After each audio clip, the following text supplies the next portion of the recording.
दासबोध पहा माझा ग्रंथ नीट. भाग 3. लेखक सूर्यकांत कुलकर्णी. अभिवाचन श्वेता कुलकर्णी. प्रकाशक चेतक बुक्स. 12. जे प्रापंचिक जन जयास नाही आत्मज्ञान.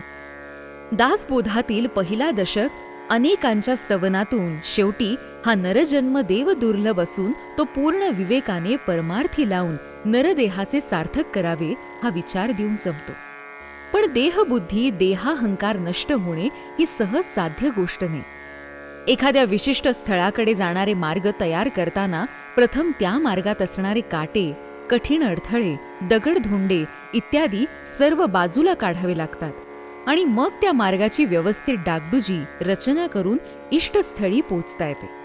तसाच परमार्थाचा हा मार्ग नरदेहरूपी वाहनाने करावयाचा आहे. या नरदेहासंबंधी झालेली आत्मीयता म्हणजेच हा देह माझा आहे हा अहंकार हा सर्वात मोठा अडथळा की जो परमार्थ मार्गात मानवास उपद्रवी ठरलेला आहे. परमार्थ मार्गामध्ये जे उपद्रवी अडथळे आहेत ते दूर करण्यासाठी या अडथळ्यांच्या लक्षणाची माहिती असणे साधकास जरुरी आहे. म्हणून हे दुसरे संपूर्ण दशक समर्थांनी मूर्ख लक्षण म्हणूनच लिहिलंय.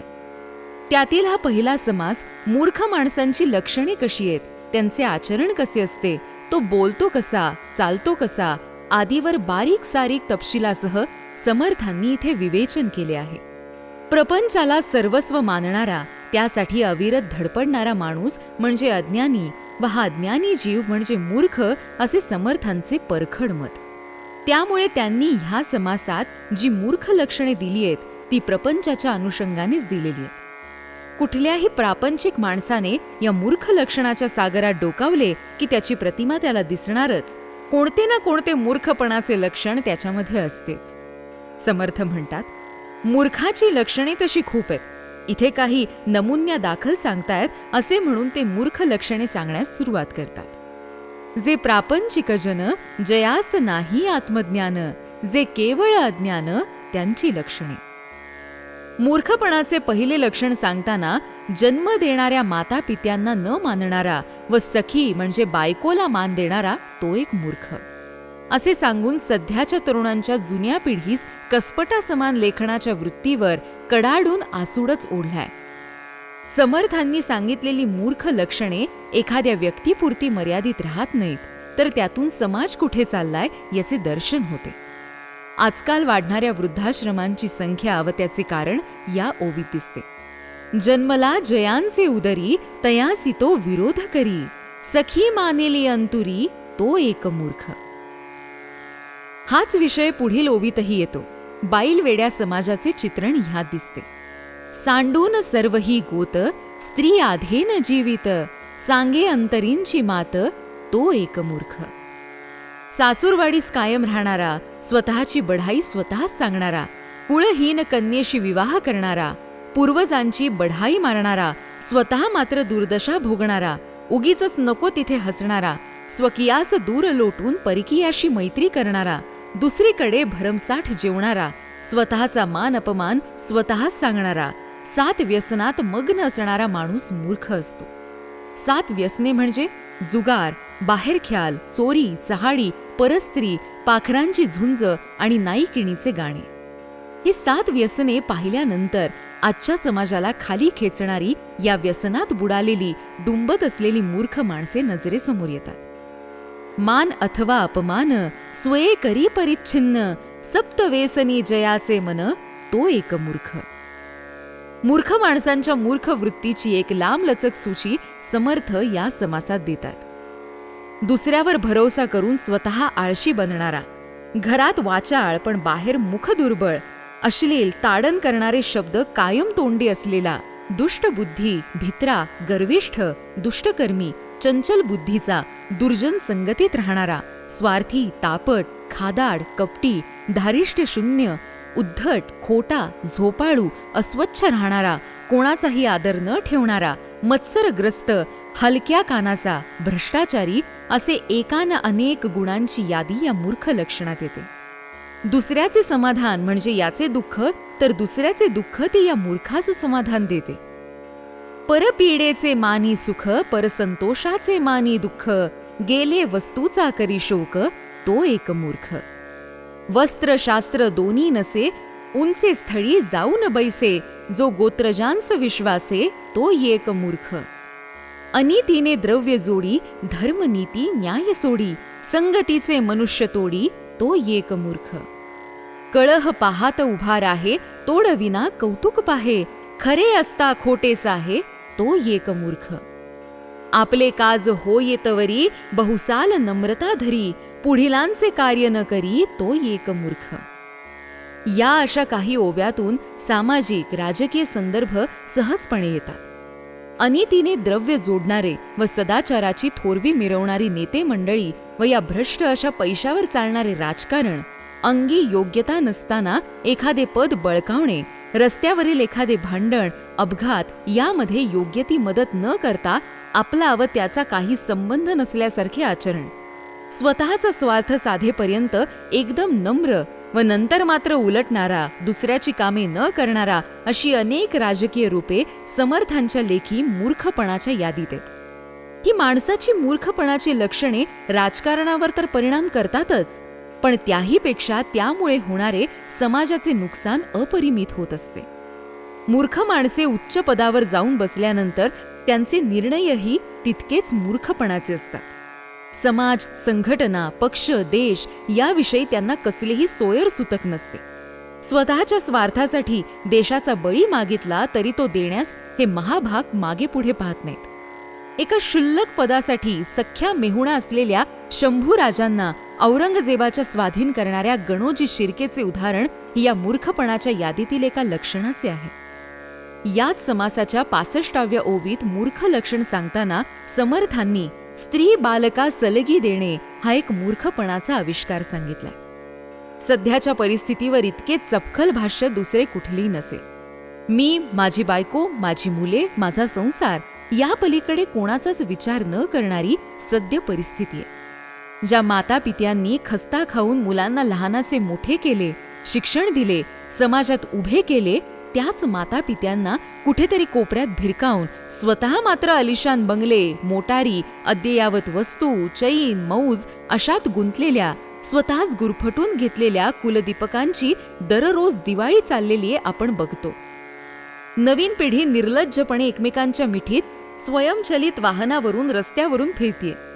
तरुण तरुणींचे बिभत्स चेकाळलेलेपण नाईलाज असला तरी नजरेस पडतंय.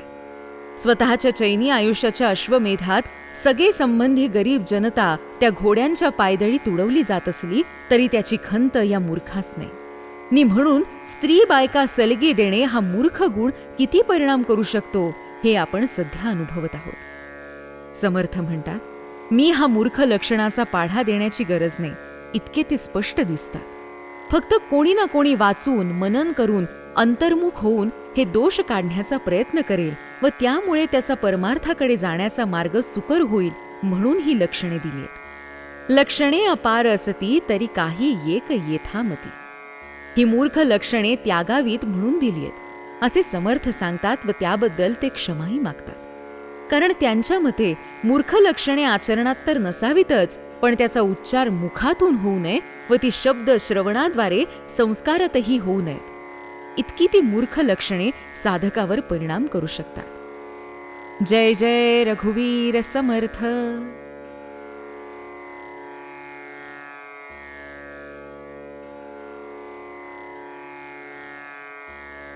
13. निंदा द्वेष करू नये, असत्संग धरू नये. आपण मागील समासात मूर्ख लक्षणं पाहिली.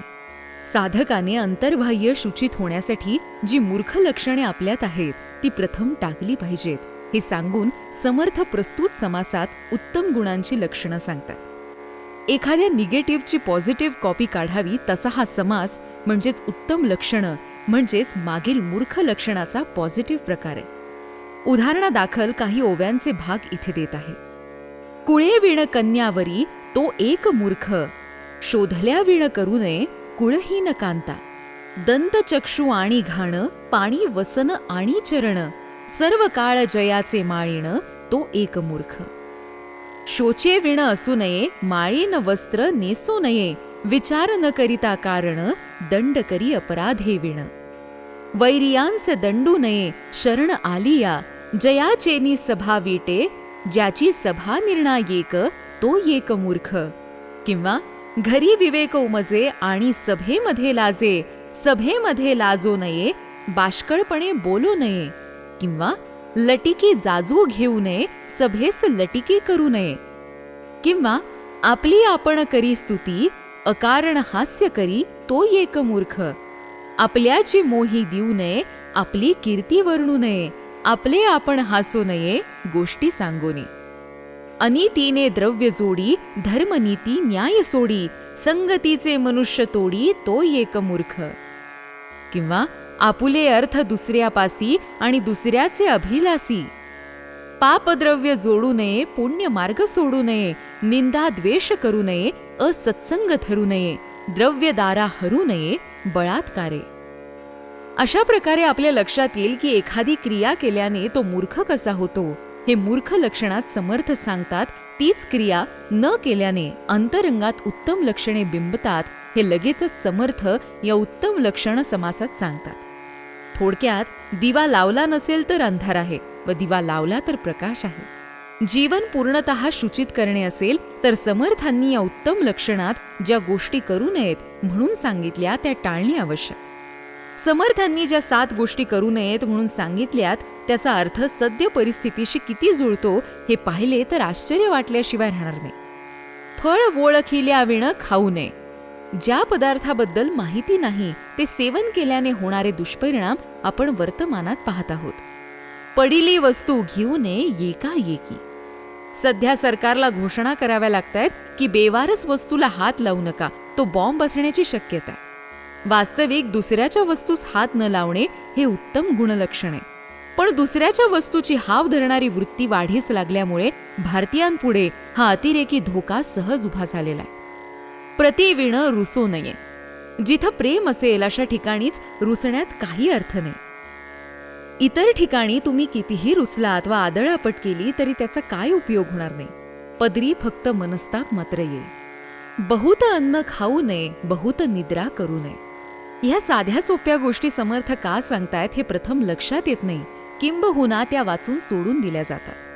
पण या वचनावर थोडेफार जरी चिंतन केले तरी त्याची खोली लक्षात येईल. कुठलीही गोष्ट अति करणे म्हणजे सर्वनाश स्वतः ओढून घेण्यासारखे आहे.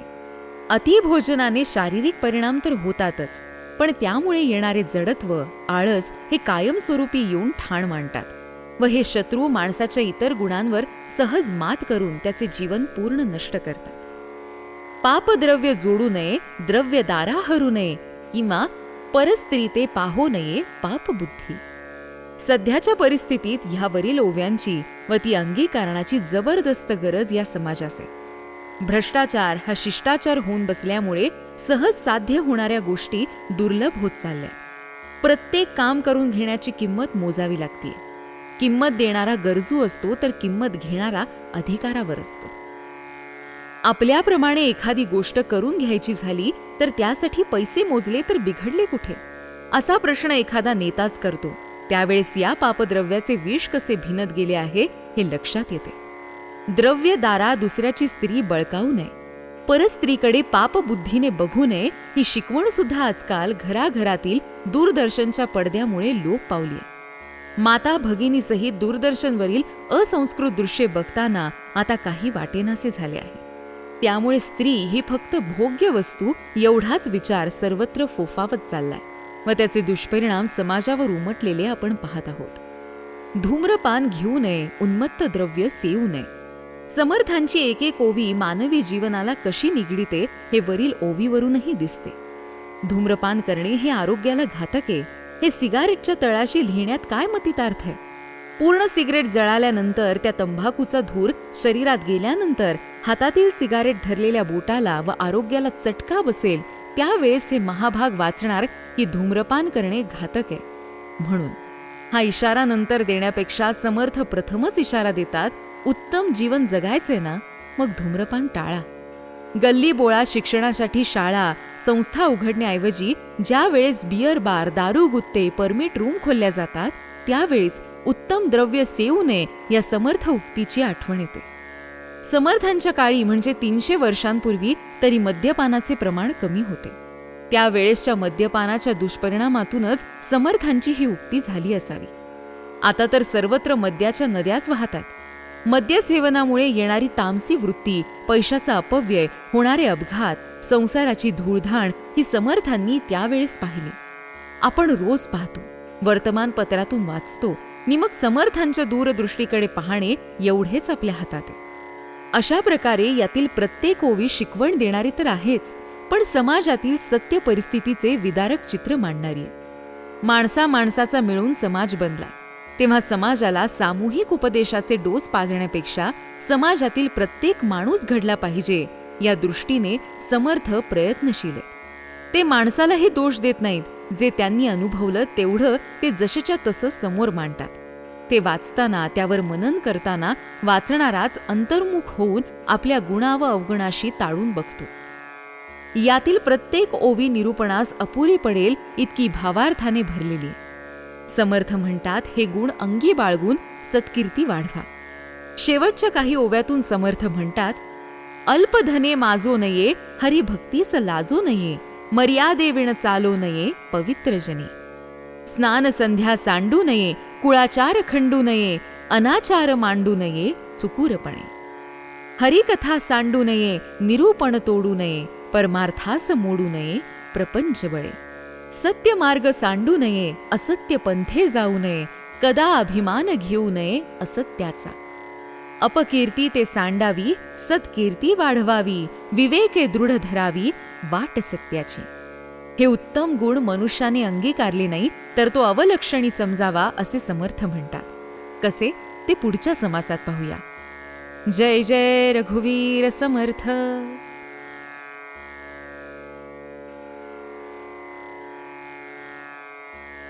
14. ऐका को विद्येचा प्राणी, जन्मा येऊन केली हानी. उत्तम गुण माहीत असूनही ती न अंगीकारणारा प्राणी म्हणजे कुविद्येचा साठा समजायचा. ही कुविद्येची लक्षणे ऐकून लगेच त्याचा त्याग करायचा म्हणूनच सांगतोय असे समर्थ पहिल्याच ओवीत सांगतात. जन्मास येऊन स्वतःचीच हानी करणाऱ्या मनुष्यास समर्थ म्हणतात, ऐका को विद्येची लक्षणे, अतिहीन कुल लक्षणे, त्यागार्थ बोलिली ते श्रवणे, त्याग घडे. अतिहीन अशी ही लक्षणे आहेत हे समर्थ प्रथम दर्शनीच म्हणतात. ही लक्षणे अंगात इतकी मुरलेली असतात की त्या मनुष्याच्या अवगुणाबद्दल कोणी त्याला सांगावयास गेले तर त्याला ते आवडत नाही, उलट तो क्रोधित होतो. दंभो दर्पोभिमानश्च क्रोधः पारुष्यमेव च, अज्ञानं चाभिजातस्य पार्थ संपदमासुरीम. भगवद्गीतेतील भगवंतांनी 16व्या अध्यायात आसुरी संपत्तीचे जे वर्णन केलंय तोच ह्या कुविद्या लक्षणाचा पाय आहे. काम, क्रोध, मद, मत्सर, लोभ, अहंकार आदी षड्विकारांची जी पिलावळ आहे की जी प्रत्येक मनुष्याच्या मनात व विचारातून, आचरणातून वळवळत असते, त्या कुविद्येची यादीच समर्थ पुढील 4 ओव्यातून देतात. आशा, ममता, तृष्णा, अतृप्ती, दंभ, ताठा, गर्व, द्वेष, इच्छा, वासना, निंदा, अनीती, दुर्वृत्ती, तऱ्हेवाईकपणा आदी अवगुण अंगात असणे म्हणजे तो प्राणी रोगीच समजायचा. स्पर्धा, खटपट आणि चटपट, तऱ्हे झटपट आणि वटवट, सदा खटखट आणि लटपट, परमवेथा कुविद्या. अनेक अवगुणांचा हा पुतळा वर्णन कसा करतो, त्याची लक्षणं काय ही समर्थ पुढे सांगतात. कुरु, कुललक्षणी, अशक्त, दरिद्री, कृपण, आळशी, खादाड, दुर्बळ, लबाड, तापट, वेडपट, वाचाळ अशी अनेक अलंकार मिरवणारा हा प्राणी स्वतः तर काही शिकत नाही पण दुसऱ्याकडून शिकूनही घेत नाही. नेणे आणि नायके, न ये आणि न सीके, न करी आणि न देखे, अभ्यास दृष्टी. कुविद्या ही कुठल्याही प्रकारे वाईट तऱ्हेचे वर्णन माणसाकडून घडवून आणते. कडू भोपळ्याचा कुठलाही टवका तोडला तरी त्याला कडूपणाची चव लागणारच. समर्थांनी कुविद्येची यादी दिली ती समाजातील माणसातूनच. कुविद्येचा एक एक माणूस किंवा माणसातील एक एक कुविद्या संपूर्ण समाज बिघडवू शकते. अशा परिस्थितीत अनेक माणसे कुविद्येची अनेक लक्षणे घेऊन समाजात वावरत असली तरी त्या समाजाला तारणार कोण? कारण सध्या अशा कुविद्येने माखलेली माणसं समाजाचं पुढारपण करताना दिसतात. खाटी कानेच गुराढोरांचे नेतृत्व करावे तसे. ही कुविद्येची लक्षणे अशा काही नेत्यांशी पाहताना एका गोष्टीचे सारखे आश्चर्य वाटते की यांच्यामध्ये एखादा उत्तम गुण का नाही, वा कुविद्येचे एखादे लक्षण कमी का नाही. कदाचित असे असण्याची शक्यता आहे की 17व्या शतकात जी अराजकता समान परिस्थिती होती तशीच आत्ता तर नाही. असो, असा हा पापी, निंदक, उद्धट, विकाराधीन, गर्विष्ठ, ढोंगी, धूर्त, कपटी असून तो बोलतो कसा, त्याचे बोलणे कसे असते, हे सांगताना समर्थ जे बोलण्याचे प्रकार सांगतात ते पाहण्यासारखे. कठीण वचनी, कर्कश वचनी, कापट्य वचनी, संदेह वचनी, दुःख वचनी, तीव्र वचनी, क्रूर निष्ठुर दुरात्मा, न्यून वचनी, पैशून्य वचनी, अशुभ वचनी, अनित्य वचनी, द्वेष वचनी, अनृत्य वचनी, बाष्कळ वचनी, धिक्कारू. मद्यप्याच्या मुखातून जसा सदा सर्व काळ मद्याचाच वास येत असतो तसा कुविद्येने भरलेला हा प्राणी त्याचे बोलणे कधी सरळ नसतेच. त्याचे बोलणे दुसऱ्यावर प्रहार करणारे, ओरबाडणारेच असते.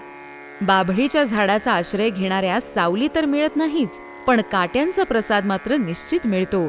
तशी ही कुविद्येची माणसे उपयोगी तर पडणार नाहीतच, पण त्यांच्या अवतीभोवती असणाऱ्यास क्लेशदायक मात्र हमखास ठरते. समर्थांच्या तावडीतून मात्र हा कुविद्याधारी मनुष्य सुटलेला नाही. आसुडांचे फटक्यावर फटके मारावेत तसे समर्थ इथे या कुविद्येच्या प्राण्यास झोडपतायत. समर्थांना या कुविद्येचा काय टोकाचा राग आहे हे त्यांनी मांडलेल्या लक्षणावरून लक्षात येते. पूर्ण समाज बिघडवणारे हे कुविद्या आचरणारे कुठल्याही क्षमा याचनेच्या लायकीचे नाहीत असे समर्थांचे म्हणणे असावे. अशांना कशाचेच काही परिणाम समजत नाहीत. स्वार्थापलीकडे यांचा विचारच जात नाही, त्या दृष्टीने ते अभागीच म्हणायचे. समयो नेणे, प्रसंग नेणे, प्रयत्न नेणे, अभ्यास नेणे, आर्जव नेणे, मैत्री नेणे, काहीच नेणे अभागी. या अधर्म्य माणसाजवळ काहीच नसते, तो सदा सर्वहीन असतो हे सांगताना समर्थ म्हणतात, विद्याहीन, वैभवहीन, कुळहीन, लक्ष्मीहीन, शक्तिहीन, सामर्थ्यहीन, अदृष्टहीन भिकारी, बळहीन, कळाहीन, मुद्राहीन, दीक्षाहीन, लक्षणहीन, लावण्यहीन, आंगहीन विपारा, युक्तिहीन, बुद्धिहीन, आचारहीन, विचारहीन, क्रियाहीन, सत्वहीन, विवेकहीन, संशयी, भक्तिहीन, भावहीन, ज्ञानहीन, वैराग्यहीन, शांतिहीन, क्षमाहीन, सर्वहीन, क्षुल्लकू. असा सर्वगुणहीन असलेला प्राणी अगदी क्षुल्लक समजावा. या कुविद्येचे कोठार असलेल्या प्राण्यास ओळखावे म्हणून ही लक्षणे दिली आहेत असे समर्थ म्हणतात. असो ऐसे नाना विकार, कुलक्षणाचे कोठार, ऐसा कुविद्येचा नर, श्रोती ओळखावा. जय जय रघुवीर समर्थ.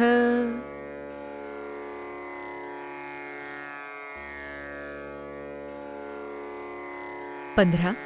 भगवत भक्ती हे उत्तम, त्याही वरी सत्समागम. धन्य धन्य हा नरदेहो असे म्हणून समर्थांनी पहिल्या दशकात 10व्या समासात नरदेह स्तवन केले. त्यानंतर या नरदेहाचे सार्थक करण्यासाठी, त्यातील अवगुण व कुविद्या त्याज्य करण्यासाठी मूर्ख लक्षणे व कुविद्या लक्षणे सांगितली व अंगीकारण्यासाठी उत्तम लक्षणही सांगितली. नरदेह मिळणे हे भाग्यच, पण त्यातही हा नरदेह सन्मार्गे लावण्यासाठी अजून काय काय आवश्यक आहे ते या भक्ती निरूपण समासात समर्थ सांगतात. नरदेह व त्यात ब्राह्मण कुळात जन्म म्हणजे परम भाग्यच, पण फक्त या 2 गोष्टींमुळे मोक्ष मार्ग मोकळा होत नसतो, तर त्यासाठी सद्वासना व भगवत भजन नित्य असणे महत्वाचे आहे. याही गोष्टी घडतात त्या पूर्व पुण्याईने. थोडक्यात पुढील जन्मी जर सद्वासना हवी असेल तर आत्ताच पुण्यकर्मे करीत राहणे आवश्यक आहे, असेच समर्थांना अभिप्रेत आहे. याही पुढची उत्तम पातळी म्हणजे संत समागम व भगवत भक्ती, की ज्यामुळे नरदेहाचे सार्थक होण्याचा मार्ग सुकर होतो. आतून परिपूर्ण असे भगवत प्रेम व बाहेरून संत संगत, भक्तांचा समूह भगवंताचे प्रेम द्विगुणित करण्यास मदत होते. समर्थ म्हणतात, परलोक प्राप्तीसाठी देव दुर्लभ असा नरदेह झालाय, त्याचे सार्थक करून घ्या. नरदेही आलिया येक, काही करावे सार्थक, जेणे पाविजे परलोक, परम दुर्लभ जो. हा नरदेह मिळाल्यानंतर काय काय करावे हे सांगताना समर्थ म्हणतात, येथा सांग ब्रह्मकर्म करावे, वा दया दान धर्म करावा, किंवा सर्वात सोपे असे भगवंताचे भजन करावे. पश्चात्तापाने संसार त्याग करावा, भक्ती मार्गास लागावे, किंवा संत संगती धरावी. शास्त्र पुराणांचा खोल अभ्यास, तीर्थयात्रा, चांगली पुरश्चरणे करावी. कर्मकांडे, उपासना, परोपकार, ज्ञानार्जन करावे. काया वाचा मनोभावे यथासांग भगवत पूजा करावी. नरदेहाचा उपयोग या समाजाच्या उत्थानासाठी व्हावा, समाजाच्या शिक्षणासाठी व्हावा, यावर समर्थांचा कायम भर आहे. त्यांची ही मनातील तळमळ ते कायम सांगत असतात. माणूस स्वतःच्या शक्तीचा, गुणांचा उपयोग वाईटासाठी, स्वार्थासाठी करतो, याचे त्यांना राहून राहून वाईट वाटते. नि म्हणून नाठाळ बैलाची सारखी शेपटी पिरगाळावी लागते, तसे समर्थ मनुष्याच्या आचार विचारासंबंधी सदोदित अधूनमधून चिमटे घेतात. इथे ते म्हणतात की हा नरदेह मिळाला आहे तर तो परमार्थी लावून काही फळ प्राप्त करून घ्या, नाहीतर जन्माला आला हेला आणि पाणी वाहता वाहता मेला, अशी गत व्हायची. आपले तन मन धन सर्व शक्तीनिशी देवाकडे लावावे, आत्महित साधून घ्यावे, नाहीतर मग हा नरदेह म्हणजे भूमीला भारच, वा तो मानवी जीव जिवंत असून मेल्यासारखा समजायचा. किंबहुना पुढे जाऊन समर्थ म्हणतात, जन्माचे सार्थक न करणारे म्हणजे आपल्या मातेस उगाचच प्रसूतीचे कष्ट देणारे ठरतात. समर्थ म्हणतात, जन्मा आलियाचे फळ, काही करावे सफळ, ऐसे न करिता निर्फळ, भूमी भार होये. नरदेहाचे उचित, काही करावे आत्महित, यथानुशक्त्या चित्तवित्त, सर्वोत्तमी लावावे. हे काहीच न धरी जो मनी, तो मृत्यू प्राय वर्ते जनी, जन्मा येऊन तेणे जननी, वायाच कष्टविली. समर्थ पुढे त्या नरजन्माचे वर्णन करतात की जो खरोखरच कपाळ करंटात समजायचा. समर्थ म्हणतात, स्नान, संध्या, जपजाप्य, भजन, पूजा, मंत्र, ध्यान, मानस पूजा, भक्ती, प्रेम, निष्ठा, नेम, देव, धर्म, कथा, श्रवण, अध्यात्म निरूपण, नीती, न्याय, शांती, दया, क्षमा, उपासना, वैराग्य आदी ज्याच्याजवळ काहीच नाही, तो काय माणूस जिवंत समजायचा? तो तर निव्वळ प्रेतच. अशा जिवंतपणी प्रेत बनून वावरणाऱ्या मनुष्याची कधीच संगत धरू नये. नाही भक्ती, नाही प्रेम, नाही निष्ठा, नाही नेम, नाही देव, नाही धर्म, अतीत अभ्यागत. शांती नाही, क्षमा नाही, दीक्षा नाही, मित्री नाही, शुभाशुभ काहीच नाही, साधनाधिक. कर्म नाही, उपासना नाही, ज्ञान नाही, वैराग्य नाही, योग नाही, धारिष्ट नाही, काहीच नाही पाहता. उपरती नाही, त्याग नाही, समता नाही, लक्षण नाही, आदर नाही, प्रीती नाही परमेश्वराची. परगुणाचा संतोष नाही, परोपकारे सुख नाही, हरिभक्तीचा लेश नाही, अंतर्यामी. ऐसे प्रकारीचे पाहता जन, ते जीतची प्रेता समान, त्यांसी न करावे भाषण, पवित्र जनी. समर्थ अशा माणसाबाबत अगदी टोकाची भूमिका घेताना सांगतात की ज्याच्याजवळ भगवत भक्ती मार्गावरचे एकही लक्षण दिसत नाही, तर त्याला माणूस कशाला म्हणायचे? अशा चालत्या बोलत्या प्रेताबरोबर न बोलणेच चांगले. आपली पवित्रता अशा माणसामुळे अकारण नष्ट होते. शेवटच्या ओवीत समर्थ यथार्थपणे पूजा करणाऱ्या भगवत भक्ताबद्दल म्हणतात की ज्याचा जसा जसा भाव असेल तसतसा मी त्याला त्या रूपात भेटत असतो. आपल्या पुण्यकर्माने जी पुण्य सामुग्री मिळवलेली असते त्यालाच भगवत भक्ती घडते. पुण्य सामग्री पुरती तयासीच घडे भगवत भक्ती, जे जे जैसे करीती ते पावती तैसेची. जय जय रघुवीर समर्थ.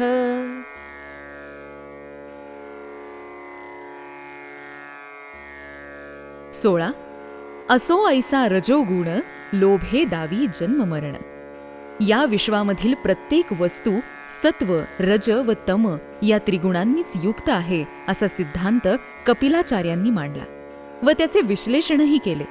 प्रत्येक वस्तू तीनही गुण असले तरी त्यातील एक प्रबळ असतो व तो इतर दोघांवर मात करतो.